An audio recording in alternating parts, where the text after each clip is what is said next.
¿Vale?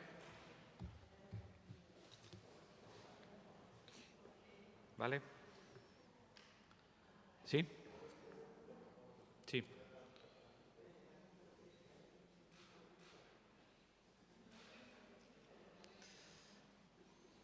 Tiempo sin ver.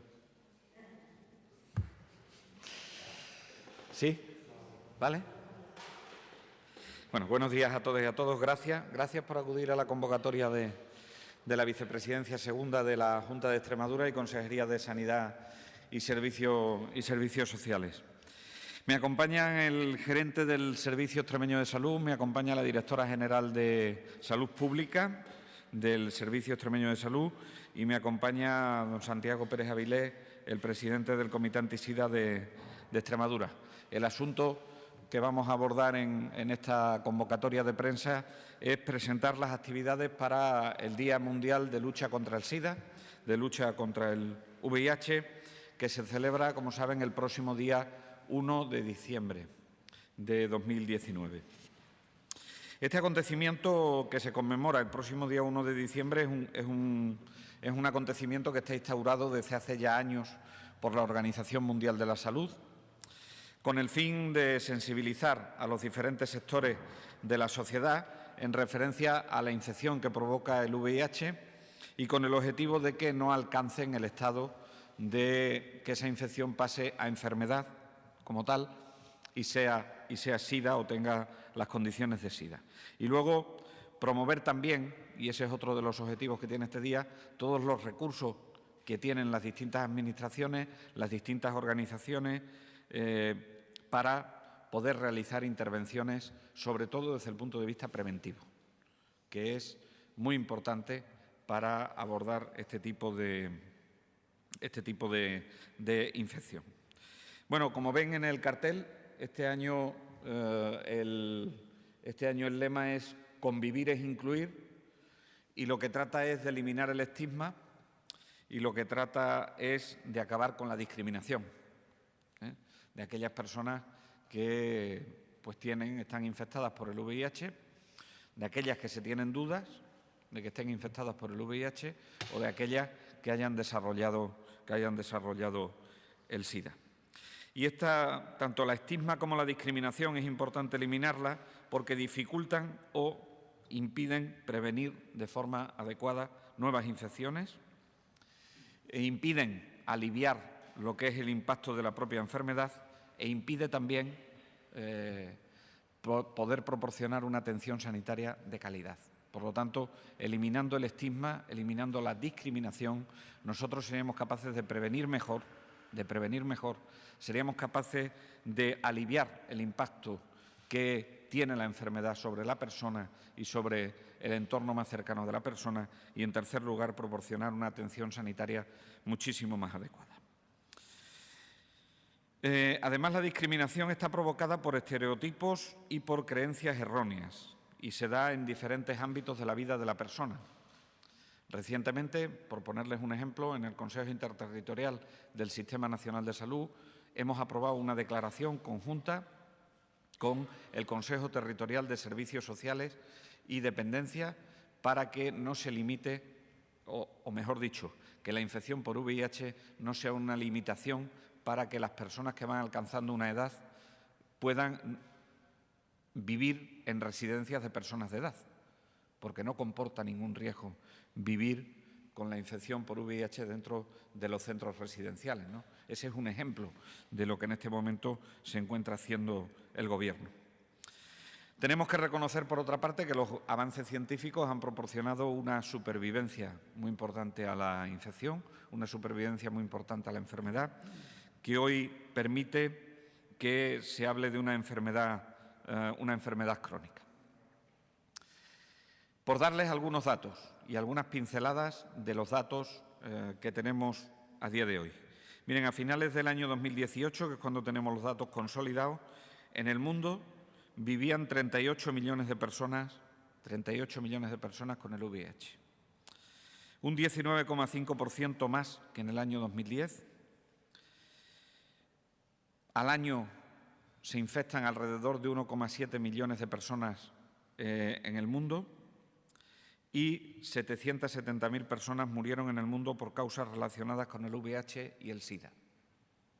Y aquí tenemos que llamar la atención porque en algunos países no se tiene el acceso a los medicamentos de forma adecuada. Solo hay un porcentaje de países que tienen ese acceso, ¿no? Cada vez hay más personas con VIH en el mundo, ya que también la mortalidad ha disminuido. Mientras más disminuye la mortalidad, mientras más longevidad, mientras más supervivencia tengan las personas, más prevalencia de la enfermedad hay, como es lógico. Y luego, si nos centramos en España, calculamos que hay alrededor de entre 130.000 y 160.000 personas infectadas por VIH. Pero un dato muy revelador de lo que está pasando y de por qué tenemos que eliminar el estigma y la discriminación con el objetivo de hacer un diagnóstico precoz es que hasta un 18 o un 20% de esas personas ignoran que lo tienen, ignoran que están infectadas, Y eso es un problema con el que tenemos que combatir. El VIH, que sepan, se transmite mayoritariamente por vía sexual y en estos momentos la transmisión entre hombres que tienen sexo con hombres es la categoría mayoritaria, por tanto, es un colectivo prioritario para nosotros en lo que son las medidas preventivas. Y como les decía, es necesario potenciar el diagnóstico precoz, ya que casi el 48%, cuando se realizó el diagnóstico en el año 2017, ese diagnóstico fue tardío, fue en una fase avanzada. Saben que una cosa es estar infectado por el VIH y otra cosa distinta es desarrollar la enfermedad del SIDA, que tiene una serie de criterios clínicos a través de los cuales ya se diagnostica que la persona infectada por el VIH previamente ha desarrollado el SIDA.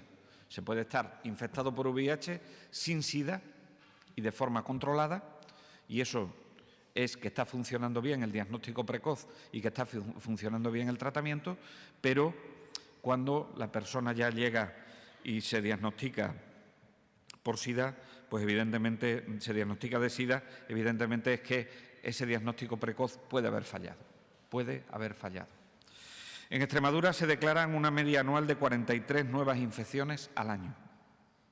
Esas son nuestras cifras en Extremadura. 43 nuevas infecciones al año. La media anual que llegan a SIDA, después de haber tenido la infección o teniendo la infección, es de 10 personas y entre 14 y 15 personas fallecen al año por esta causa, por causas relacionadas con esta vía. En Extremadura, la transmisión sexual, como en el resto de España, es la principal vía de transmisión.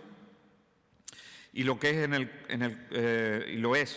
42,82% de los nuevos casos, y las relaciones sexuales, tanto hetero como homosexuales sin protección por parte de hombres, es la causa fundamental.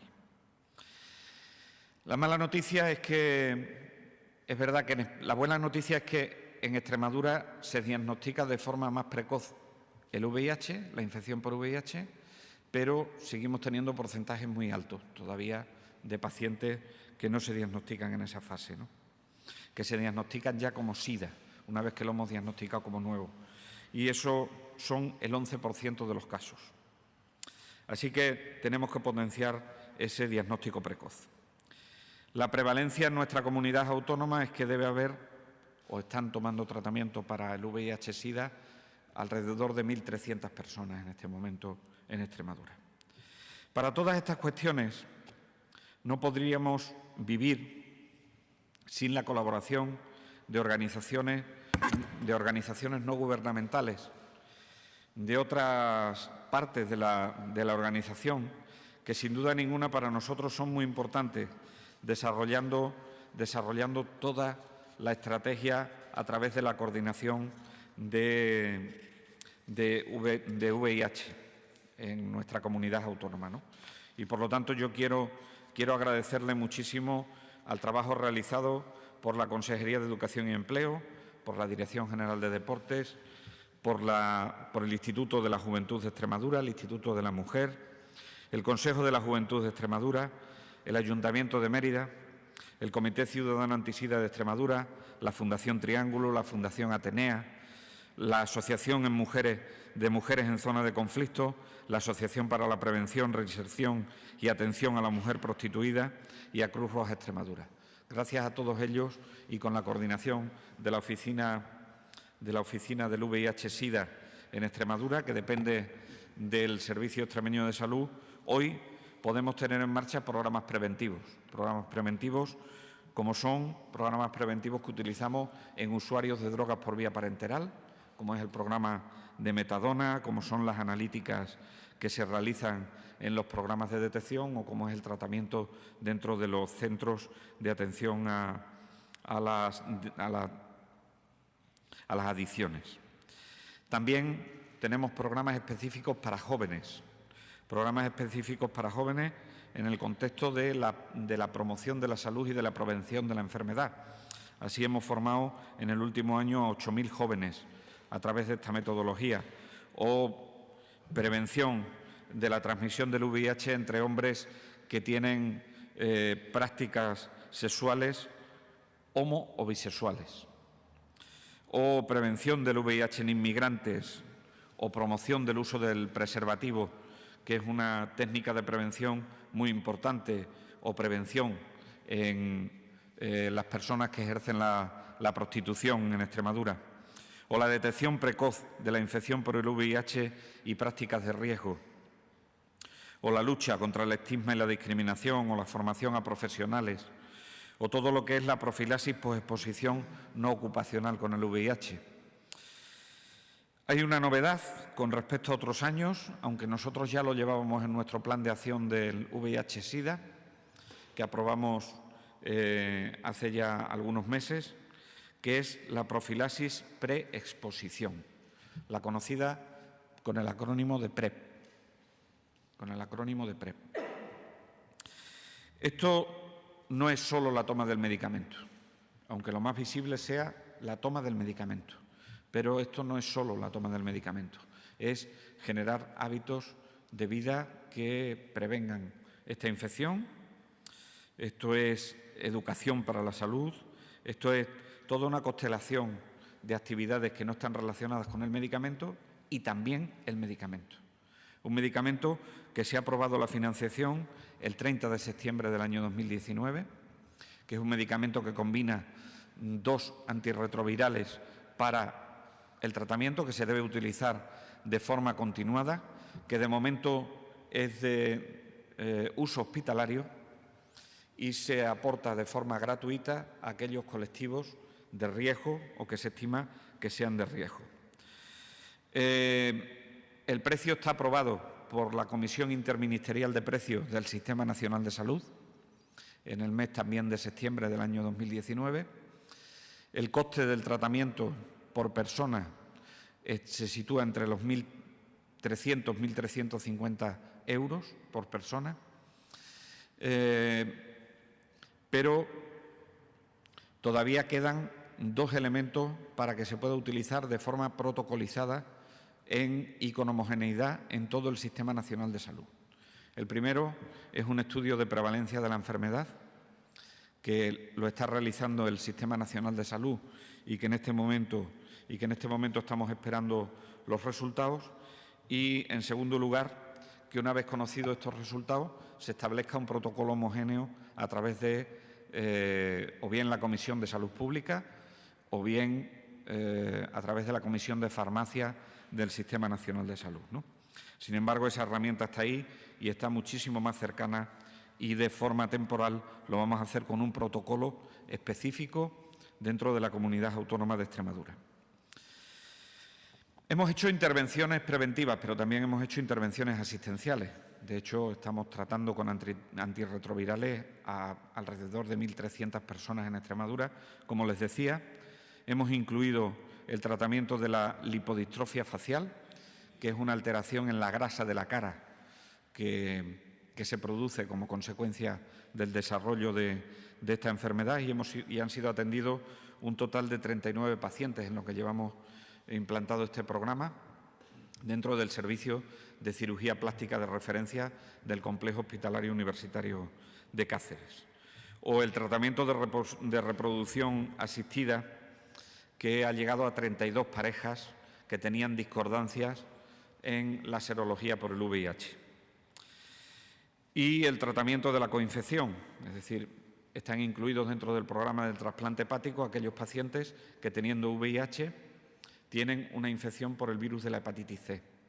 Y una vez que se ha erradicado el virus de la hepatitis C, pasan al programa de trasplante hepático si es que lo necesitan por tener una disfunción hepática. Todo esto ha supuesto una inversión en el 2019 de 11,1 millones de euros, que se reparten en 3,3 millones de euros en materia preventiva y en 7,8 millones de euros en actividades asistenciales. Y, por mi parte, poco más que decirle, darle la palabra al verdadero protagonista de hoy, que es Santiago Pérez Avilés, que es el presidente del Comité Antisida de Extremadura y que nos va a presentar las actividades que estamos realizando, que vamos a realizar y que se realizarán el día 1, pero que también hay actividades que se realizan alrededor de ese día 1 de diciembre, que, como saben y como les he dicho, es el día en el que se conmemora ese Día Mundial de lucha contra el SIDA. Cuando quieras, Santiago. Muchas gracias, consejero. Bueno, en primer lugar, darle las gracias por ese protagonismo que voy o que estoy ostentando ahora mismo, pero lo que quiero es, en primer lugar, dar las gracias a la Consejería, a la Oficina de Coordinación de SIDA, a todas las instituciones y organizaciones que han trabajado, que ya las ha mencionado el consejero, y que gracias a las cuales hemos podido hacer efectivo toda esa serie de actividades que venimos desarrollando. Por supuesto, para mí es un honor y es un privilegio poder estar aquí representándolas a todas ellas. Y bueno, creo que un año más vamos a presentar estas actividades que se van a desarrollar, como bien decía el consejero, el día 1 de diciembre, Día Mundial frente al VIH y al SIDA, y que de alguna manera estamos desarrollando o vamos a desarrollar a lo largo de estos días en nuestra comunidad autónoma. Este año, además, como también se ha comentado, hemos querido centrar nuestra campaña o la campaña que está en torno a este día en cuestiones tan importantes como son el estigma y la discriminación, asociadas evidentemente todas ellas al VIH. Creo que el lema es bastante representativo de este tema: convivir es incluir, estigma cero.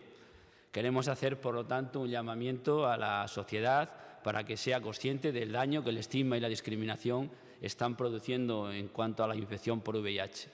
Yo creo que lo indica muy claramente también ONUSIDA cuando habla de este tema. Dice que el estigma y la discriminación están obstaculizando pues, el acceso a servicios de prevención, el acceso al diagnóstico y el acceso al tratamiento del VIH, poniendo, por lo tanto, en riesgo la vida de muchas personas. Bueno, centrándonos en las actividades que se van a desarrollar, comentar que, una vez más, como también se ha dicho aquí por parte del consejero, no se limitan exclusivamente a este día, sino que a lo largo de todo el año se vienen desarrollando en nuestra comunidad autónoma actividades enfocadas a la infección por el VIH. Como en años anteriores, bueno, yo en principio no creo necesario ir detallando una por una todas las actividades que vamos a desarrollar, porque además tienen ustedes, creo que, un documento que las recoge en su totalidad, por lo tanto me parece que no es necesario, ¿no? Pero sí que me gustaría por lo menos hacer referencia a algunas cuestiones, algunos temas o algunos formatos que se van a realizar o que se van a tener presentes en estas actividades. Se van a realizar o se están realizando de alguna manera la prueba rápida de VIH, se está intensificando en todos estos días. De igual forma se van a realizar o se están intensificando talleres de prevención, jornadas, cursos de voluntariado, mesas informativas y reparto de material informativo y preventivo por toda nuestra comunidad autónoma, es decir, no solamente en las grandes ciudades, sino también en zonas rurales y en lugares, digamos, de donde hay menos acceso o menos posibilidades de acceder a todos estos métodos que nosotros planteamos, a todas estas acciones. Se realizan de igual forma también exposiciones, colocación de pancartas alusivas a la fecha y al tema, colocación de lazos rojos, que es el símbolo de la lucha contra el SIDA, en ayuntamientos y en lugares estratégicos y significativos, en autobuses, por ejemplo, urbanos de algunas ciudades. Se iluminarán edificios emblemáticos con el color rojo, característico también de la lucha contra el SIDA. Habrá, evidentemente, un acto institucional en la Asamblea de Extremadura el día 29, así como acciones artísticas, recitales de poesía, videoforum, conciertos, carreras, rutas senderistas solidarias, etcétera, etcétera. Además, vamos a utilizar, como no puede ser de otra forma, las redes sociales, portales y web para promover la campaña que se plantea hoy, la campaña de la prueba, y realizar mensajes referentes a este tema. La repercusión de estas acciones, evidentemente, también llegará a toda nuestra comunidad autónoma, pero quiero destacar que hay más de 30 localidades de las que han participado de manera directa en todas ellas. Por citar algunas, simplemente a título informativo, pues están Badajoz, Cáceres, Mérida, Plasencia, Navalmoral de la Mata, Almendralejo, Arroyo de la Luz, Miajadas, Fregenal de la Sierra, Olivenza, Castuera, Moraleja, Villanueva de la Serena o Don Benito, Llerena, Villafranca de los Barros, Medellín, Jerez de los Caballeros, también localidades de la comarca de las Urdes, Albunquerque, y luego una serie de pueblecitos y localidades pequeñas que este año han querido también colaborar y que, aunque son muy pequeñitas, han colaborado de manera muy intensa, como pueden ser Santa Ana, Botija, Puerto de Santa María, Robledillo de Trujillo, Valdefuentes, Plasenciuela, Ruanes o Santa Cruz de la Sierra. Son muy pequeñitas, pero se unieron en la mancomunidad para poder hacer unas actividades que creo que salió además muy bien. De igual forma, se van a permitir, o ya se han enumerado aquí todas las instituciones y entidades que han colaborado y que han hecho posible todo este trabajo, a las cuales evidentemente agradezco el esfuerzo, la implicación y el compromiso.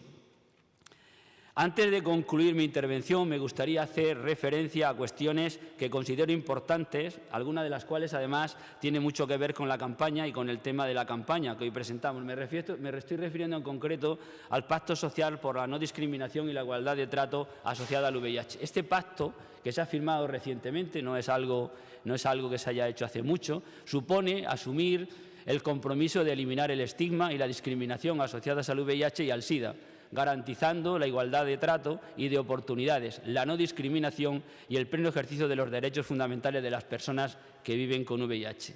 Por cierto, a este pacto nos podemos adherir todos, de forma individual o de forma colectiva, y yo lo que les pido a todos ustedes es que se puedan o que se adhieran al pacto, porque creo que es fundamental. En la página del Ministerio se puede hacer sin ningún tipo de problema. Hay que seguir incidiendo en la prevención, como también se ha comentado, y creo que hay que seguir incidiendo en el diagnóstico precoz y el acceso a los tratamientos. Fundamentales, todos ellos, si deseamos cumplir los objetivos planteados.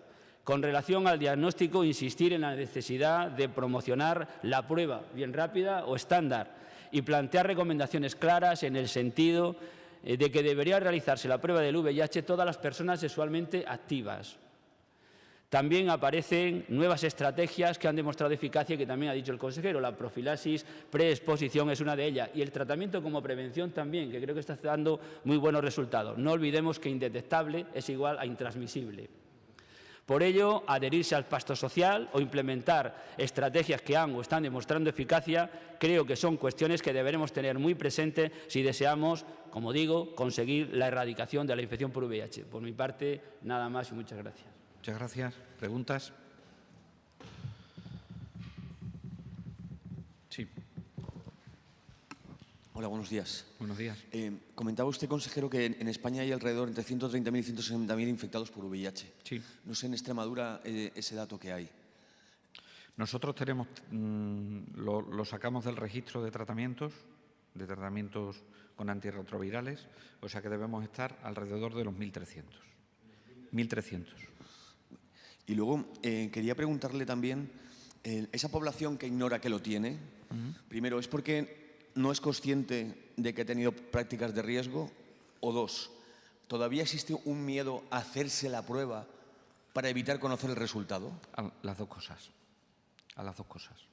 Es debido a que, como decía antes el presidente del Comité Antisida, es necesario que todas las personas sexualmente activas se hagan la prueba. Y en segundo lugar, cuando hablábamos y cuando se ha elegido el lema de la campaña de este año, el estigma y la discriminación que se produce una vez que se te ha diagnosticado que estás infectado por el VIH hace que la gente sea reticente a hacerse la prueba, que tenga miedo a hacerse la prueba, porque bueno, hay ese lo habrán escuchado culturalmente, eso de no voy al médico a ver si me va a sacar lo que no tengo. Bueno, pues eso, lo que detecta detrás de eso es miedo a hacerse una determinada prueba, que es una prueba rápida y que de diagnosticarlo en esos primeros momentos, de hacer ese diagnóstico precoz, pues es que el pronóstico no tiene nada que ver, como cuando te lo diagnostican cuando ya has desarrollado hasta los síntomas que pueden ser compatibles con haber desarrollado la enfermedad del SIDA, ¿no? Por lo tanto, una llamada a la realización de ese diagnóstico precoz a la sociedad y que combatamos entre todos el estigma y la discriminación, porque es un paso limitante, como decía, para poder realizar un buen diagnóstico precoz desde el primer momento, ¿no? Pero efectivamente, has puesto el dedo en la llaga cuando hablas de las dos causas fundamentales que hacen que la gente no se haga la prueba, ¿no? ¿Más? Sí, yo tengo dos preguntas, pero no sobre esto. No sé si hay algún compañero que quiera preguntar. Es sobre el anuncio de las obras de licitación del Hospital Don Benito Villanueva y la segunda fase del Hospital de Cáceres. Quería preguntarle si se podría concretar un poquito más respecto a los plazos de ejecución a partir de 2020, cuándo podría ser una realidad, y si hay una dotación presupuestaria, una estimación de cuál sería el coste en ambos casos.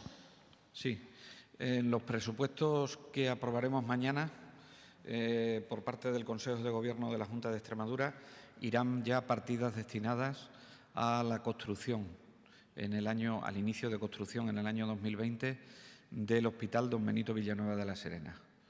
Espero que no me falle la memoria, pero alrededor de 2 millones de euros serán los que invertiremos en la construcción, a expensas de que evidentemente se aprueben los presupuestos tanto por parte del Consejo de Gobierno como que se aprueben los presupuestos por parte de la Asamblea de Extremadura, ¿no?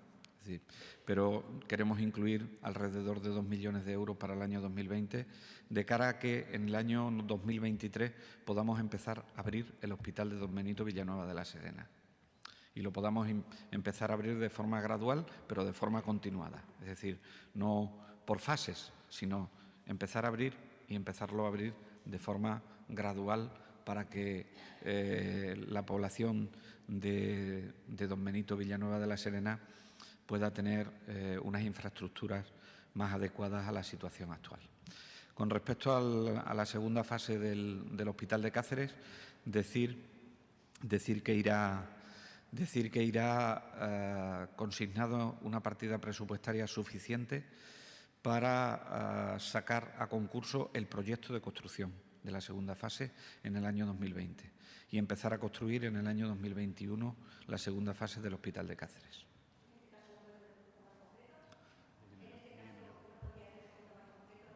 ¿Qué partida presupuestaria? Pues entre 0,5 y 0,6 millones de euros es lo que destinaremos al proyecto de construcción del hospital, de la segunda fase del Hospital de Cáceres. Ahora mismo está el anteproyecto, que tendremos los resultados a finales de año, y con esos resultados que nos den el anteproyecto ya podremos sacar a licitación el proyecto del hospital.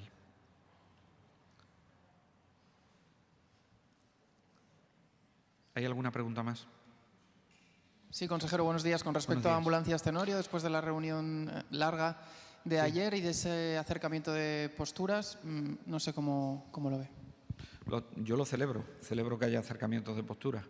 Yo, bueno, quiero mostrar mi sorpresa por el anuncio que se hace el día anterior a la reunión por parte del comité de huelga, porque la hoja de ruta que teníamos marcado es que no nos pronunciaríamos hasta en tanto no se sustanciase esa reunión y se viesen los puntos que había cumplido la empresa. Y nosotros estábamos exigiendo, desde el Servicio Extremeño de Salud, se estaba exigiendo a la empresa que se cumpliesen que se cumpliesen los puntos que se habían acordado para poder llegar a esa reunión y mostrarles a los trabajadores que esos puntos estaban cumplidos, o estaban en vías de cumplirse, o estaban como los quisiesen analizar. Pero por lo menos haber llegado a la reunión y después haber hecho las declaraciones que hace el comité de huelga. Pero, en fin, agua pasada no mueve molinos, con lo cual yo, en el día de ayer, lo que me tengo que sentir es satisfecho de que se haya producido la reunión. Me tengo que sentir satisfecho de que se hayan acercado posturas, que en este nuevo escenario, así como dije ayer, antes de la reunión, y tras el anuncio unilateral por parte del comité de huelga, que ellos seguirían con la huelga y quedaban 48 horas a la empresa para poder fijar servicios mínimos y tenían un calendario de movilizaciones, pues me parecía que era cuando menos sorpresivo. Pues hoy lo que tengo que decir, y esto no es desdecirme, pero hoy lo que tengo que decir es que si verdaderamente así lo han valorado, como he podido escuchar esta mañana en la prensa, tanto los miembros de los comités de empresa como la propia empresa, que hay un acercamiento, nosotros seguiremos remando, desde el Servicio Extremeño de Salud, seguiremos remando porque ese acercamiento cristalice en que en la reunión que se tiene prevista para mañana viernes pueda llegarse a una desconvocatoria definitiva de la huelga. Para nosotros es muy importante que en el futuro del transporte sanitario terrestre las cosas estén pacificadas y haya una relación adecuada y de diálogo entre trabajadores y empresas, y que el Servicio Extremeño de Salud, evidentemente, vele por el contrato y vele por las condiciones del contrato y por el convenio colectivo que se tiene que velar, porque así lo dicen las cláusulas sociales.